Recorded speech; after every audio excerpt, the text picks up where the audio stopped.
হরে কৃষ্ণ বন্ধুরা, আজ এই ভিডিওতে আমি তোমাদের প্রথমেই অন্নদা একাদশীর মাহাত্ম্য পাঠ করে শোনাবো এবং তারপর একাদশীর পারণ মন্ত্র এবং সংকল্প মন্ত্র বলবো। এই একাদশীর মাহাত্ম্য যে শ্রবণ করে সে অশ্বমেধ যজ্ঞের ফল লাভ করে। অন্নদা একাদশীর ব্রত মাহাত্ম্য। এই ভাদ্রাবতী কৃষ্ণপক্ষিয়া অন্নদা একাদশীর মাহাত্ম্য ব্রহ্মবৈবর্ত পুরাণে বর্ণনা করা হয়েছে।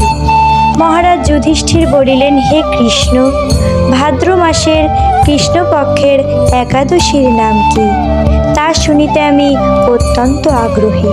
শ্রীকৃষ্ণ বলিলেন, হে রাজন, আমি সবিস্তারে এই একাদশীর কথা বর্ণনা করছি, আপনি একাগ্র চিত্তে শ্রবণ করুন।